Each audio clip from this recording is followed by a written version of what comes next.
यह कहानी राजस्थान के कोटा शहर की एक भूतिया हवेली के बारे में है। यह हवेली राजा महाराजा के समय में बनाई हुई थी, लेकिन पिछले 18 सालों से इस हवेली में आज तक कोई भी रहने के लिए नहीं आया है। इच्छा होने पर भी इस हवेली में कोई भी नहीं रह पा रहा था, क्योंकि लोगों का कहना थी कि इस हवेली में भूत प्रेत का साया है। जब अजीत सिंह को इस हवेली के बारे में पता चला तो उसने तय किया कि वो इस रहस्य को जानकर ही रहेगा, क्यों लोग इस हवेली में नहीं रह पा रहे हैं। उसने मजबूत इच्छा शक्ति से हवेली में रहने की पूरी तैयारी कर ली। जब उसने हवेली के अंदर जाने के लिए पैर आगे बढ़ाए तो दरवाजे पे किसी अनजान व्यक्ति ने उसे रोक लिया और नजदीक जाके बोला, कौन हो आप और किधर जा रहे हो? अजीत सिंह ने जवाब देने के बजाय उसने सामने से सवाल किया, जी आप कौन? मेरा नाम अर्जुन सिंह है और मैं यही पास में ही रहता हूँ।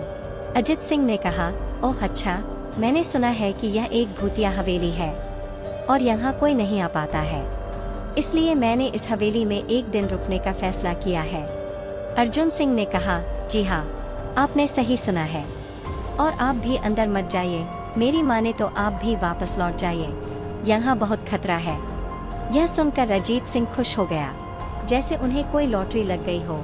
अर्जुन ने उसकी खुशी को देखकर बोला, आप क्यों खुश हो रहे हो? आपको तो भूत का नाम सुनकर डर लगना चाहिए। शायद आपको पता नहीं होगा कि मैं भूत प्रेत में काफी दिलचस्पी रखता हूँ। अगर इस हवेली में भूत है तो मैं अंदर जरूर जाऊंगा और सारी सच्चाई का पता भी लगाऊंगा। इतना कहकर अजीत सिंह उस हवेली में चले गए। अंदर जाके अजीत ने अपनी बैग को साइड में रखा और हवेली के चारों ओर देखने लगा। सारे रूम भी चेक कर लिए।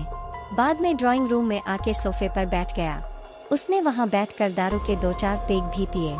वहीं अचानक उस रूम में लाइट का एक बल्ब चालू बंद होने लगी, लेकिन अजीत ने उस पर ध्यान नहीं दिया। थोड़ी देर बाद दूसरा बल्ब चालू बंद होने लगा, फिर तो हवेली की सारी लाइट चालू बंद होने लगी।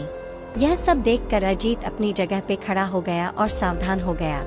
अचानक उसके सामने एक छोटा टेबल हवा में उड़ने लगा। करीबन 6 फुट हवा में ऊपर जाके गोल गोल घूमने लगा और बाद में अजीत की ओर तेजी से आने लगा। अजीत ने तुरंत ही अपने जगह बदल दी और दूसरी ओर चला गया और वो टेबल वहीं जाके गिरा जहां अजीत खड़ा था। अजीत कुछ समझ पाता उतने में सोफे की शीट उसकी ओर आने लगी। वो जल्द खड़ा हो गया और छलांग लगा के दूसरी तरफ कूद गया, जिसके कारण सोफा दीवार को टकराया और अजीत बच गया। अचानक सब कुछ शांत हो गया। अजीत ने चारों ओर सतर्कता से देखा और बड़ी आवाज में बोला, तुम जो भी हो सामने आकर के बात करो। वहीं एक बड़ी परछाई उसके सामने आई। अजीत उस परछाई को देखकर बोला, कौन हो तुम और क्यों मुझे मारना चाहते हो? परछाई, तुम्हारी भूल के कारण। अजीत, मेरी भूल? मैंने कौन सी भूल की? परछाई, इस हवेली में आने की भूल। मैं किसी को भी इस हवेली में खुश नहीं देख सकता। अजीत, लेकिन क्यों? परछाई ने जवाब दिया, आज से 18 साल पहले इस हवेली के मालिक ने मुझे यहीं पे ही मार डाला था। मेरी कोई गलती भी नहीं थी। इस कारण की वजह से मेरी आत्मा इस हवेली में भटकती रहती है। मैं किसी को भी इस हवेली में नहीं रहने दूंगा, क्योंकि इस हवेली में मेरा खून हुआ था। इस हवेली में जो भी रहने के लिए आएगा उसकी मौत होगी। अजीत ने कहा, मैं तुम्हें अपने असली रूप में देखना चाहता हूँ। तुम्हें मारने से पहले मैं तेरी यह इच्छा अवश्य पूरी करूँगा। और उस परछाई ने एक भयानक डरावना रूप ले लिया। उसका चेहरा इतना भयानक था कि अजीत भी एक क्षण के लिए डर गया था, लेकिन दूसरे ही क्षण में उसने अपने आप पर काबू पा लिया। बाद में इसने अपनी जेब में से सफेद पाउडर निकाला और उस भूत के पर फेंक दिया। भूत के ऊपर पाउडर पड़ते ही वो जलने लग गया। बड़ी बड़ी ज्वाला उठने लगी। वो बहुत जोर जोर से चिल्लाने लगा और बाद में पूरी तरह से जल गया। उसके बाद अजीत ने चैन से सांस लिया और वहीं पर सो गया। दूसरे दिन सुबह जब अजीत सही सलामत हवेली से बाहर आया, डॉक्टर अर्जुन ने अजीत से पूछा, तुम कैसे जिंदा हो?